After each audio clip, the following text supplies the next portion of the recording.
group, when you talk to them to come out, they will not accept to come out. At the same time, pumping into them fear that if they come out, they will be slaughtered. Nevertheless, this whole situation is engendered from the conflict that's going on, and peace is what. And they ran away from their land, the Nuer land. They ran away because they were threatened by their own people, the Nuer. And so you don't think this... And they took refuge. When you talk about sharing power with Riek Machar, how do we share power? Agreement. Well, for Riek Machar to accept a peace deal, there needs to be a compromise. Riek Machar to accept the peace deal is for me to resign and go. That is negotiated in, and I'm negotiated out. But there's no doubt that now, however it started, politics might have been the catalyst, but now it's about tribal loyalties. Ali Khati, Sudan's foreign minister, just a few weeks ago. And he said that what united you, Salva Kiir, and Riek Machar, the rebel leader, was the fight against Bashir. And he said, I quote, "We knew they were not ready for independence." This is just a few weeks ago. And he was right, wasn't he, given what's happened? He was not right.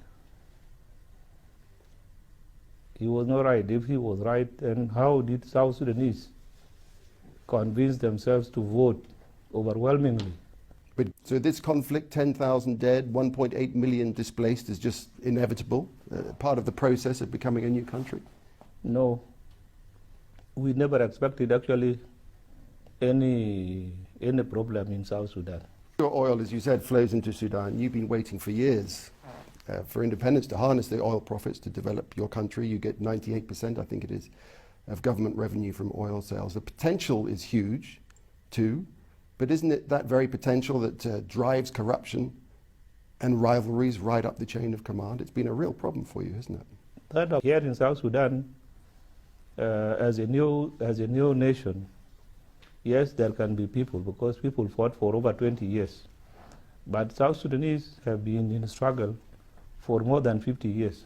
But millions and millions and millions of dollars have been lost. So what are you going to do to stop that flow of money going into people's pockets when it should be going to the people, for roads, for hospitals, for schools? The problem, corruption is not a friend to anybody. It's the worst enemy, and we call it cancer. And I told her that, you better be fair. Tell the truth in front of God, even if you cannot tell the truth in front of anybody. But why would she lie? Why would she lie? Huh? Why would she lie? She would be lying when she says both parties are to blame. But why would she make that statement if she didn't think it was true? I don't know. Now when you are asking me questions, you can go and turn them the way I have not said them. I'm curious to know what made you the man you are, Mr. President. Can we hear something of your childhood? What forged you to lead you to this point in time? Well, I'm sorry, I cannot tell you the whole. It is a very long story. And so, as I told you, that people of South Sudan suffered for long. We went through difficult, very rough roads. And so we have to resort to But your love of the country must make it all the harder to take. Pardon? Your love of South Sudan must make it even harder to take what's happened since independence.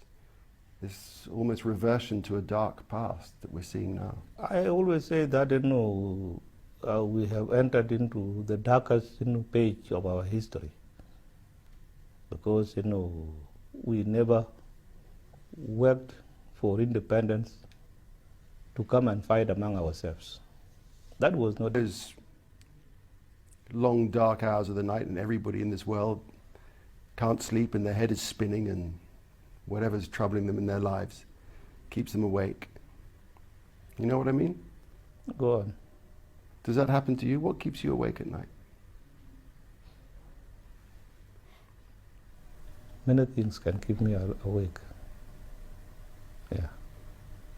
But you, like millions of South Sudanese, dreamed of independence, and your dream was not what's happening now, was it? Well, generations of children have gone without education here.